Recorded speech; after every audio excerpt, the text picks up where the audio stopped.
G'day again, recording another quick video just with some building product samples. Yes, wearing the same shirt. That's because I'm recording all these videos at the same time, so I might not send them out all at once. Keep a bit of a feed happening for you, something interesting for you to engage with day by day. But first up, what I'm going to cover, or what I'm going to cover in this video, is having a look at custom orb sheeting. So that's another section of your research task. One is to look into custom orb sheeting. So in a nutshell, that's what it is. So ColourBond custom orb. So you'll notice that it's that curved or slightly curved profile rolled into that corrugated shape. Called, actually, I don't know the origins of the word custom orb, why they call it custom orb. However, there are a series of other very similar sort of corrugated sheeting products called different things, so it has to be differentiated. This custom orb, the difference between, or from the top of our ridge through to the base of our flute there is 16 millimetres. That's your standard custom orb size, and you'll notice that these flutes are kind of flat with a fairly tight radius on the top. That is distinct from a more traditional profile of sheeting, which you'll notice has a very regular curve throughout the radius of the flute. So very slight distinction in that. So to the discerning eye, you can pick the difference, but not a massive difference between the two. It specifies that it's ColourBond, so these colours that are actually on the sheeting is what we call ColourBond. So it's a product which is applied onto that while it's still a flat sheet before it gets rolled into the profile. Underneath that ColourBond is also a Zincalume coating. So the ColourBond actually essentially provides the colour. It does provide some protection against acids, etc. But primarily the protection of the metal sheeting happens through a layer of Zincalume, which is what we've got a little bit of here. So we've got a little bit of this Zincalume coating there. So that's not on a sheet product. That's not actually on a steel stud. So we've covered light gauge steel framing. So that Zincalume there is that sort of slightly speckled coating. So you've got a coating of that underneath the ColourBond that provides it with its protection and its durability. What it does, it works as what's called a sacrificial anode. So that Zincalume coating actually rusts instead of the steel rust. It has its free electrons. It gives its free electrons off to bond with the oxygens and sacrifices itself. But in the process, the Zincalume, because it has aluminium in the alloy, ends up giving itself a protective coating through that oxidization process, stopping further oxidization happening of the entire sheet. That is different from, or distinct from, galv. So this is galv, and you see that's got a real sort of speckle to it. So that's your traditional galv, once again rolled in that traditional form. These are 21 millimeters from base to ridge. This is that galv coating, so that's over top of a mild steel.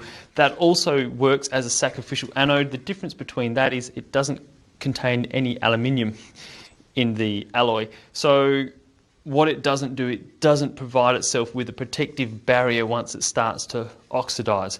So once the galv is fully oxidized, well then the steel will start rusting. So with galv, it's simply a matter of extending out the time in which something will corrode.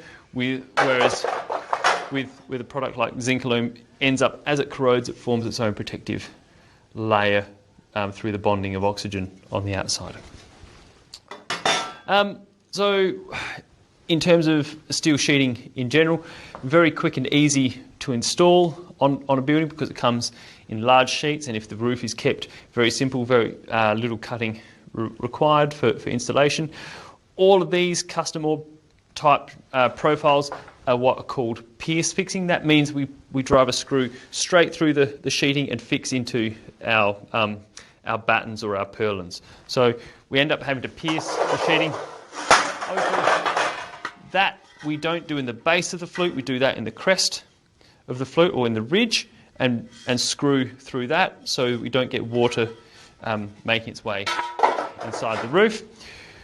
Well, of course, to help keep water out, we have a whole series of flashings with things such as ridge cappings, so we have our sheeting come up to our ridge like that, and then capping on top of the ridge. Particularly for building bushfire-prone areas or for higher quality builds where there's a bit of attention to detail, you scribe the capping in, so that capping has been scribed, so it sits on that sheeting like that with the capping scribed in. So obviously for bushfire-prone areas, that reduces, minimises any gaps between flashings and coverings. So flashing is a general term for anything that helps direct water away from our roof. So it's not just ridge caps. We've got hip flashings, barge flashings, etc. So flashings in areas where we need to direct any water away. Beyond that, so very quick, easy installation. Does transmit noise during a storm. So our tile roofs are very quiet during a storm, whereas our sheeting products have that sound of rain on them. Also, less desirable for coastal areas where there's high exposure to salt or other corrosive environments such as industrial environments. You can get different levels of protection on your sheeting, and you can also get stainless steel sheeting, but it's very expensive. In those instances, you may want to consider tiles instead, because they don't have that same sort of level of corrosion, but they do have a different issue in terms of tie down for wind. With our sheet roofing, in regards to that tie down for wind, another drawback of it is that it is solidly attached to the roof. So as the wind pours over top of the roof, it likes to suck that roof up. And with roof sheeting, we have a very solid sort of seal and fixing to that roof. So our tie down requirements through our entire frame and into the footing are increased as well. So we have to use steel strap for tying down our roof framing members to our wall, and then our wall frames to our floor, etc. So increased need for tie downs. Fairly low embodied energy in the production. Certainly relatively high embodied energy for the production per cubic metre, but because we apply it in 0.48 or 0.42 millimetre thick sheets, very little embodied energy overall in that production. Highly recyclable, so steel is one of the most recycled products within building. And in terms of thermal properties, you can have a very light coloured roof which reflects heat very well, whereas our darker colours don't reflect heat as well. There are other coatings, reflective coatings, that enable that reflection of heat in summertime as well. Other aspects to think. So maintenance, sheeting products, very low maintenance as long as they're installed correctly. As I mentioned before, our custom orb requires pierce fixings, so roofing screws, typically 50mm roofing screws with a hex head and a neoprene washer underneath to fix them down, and fixed into either steel or timber purlins. That's about all I think I have for you in terms of a quick introduction to custom orb sheeting. It's one of the things you'll see around a lot, and all the best with the research from here on. Thank you.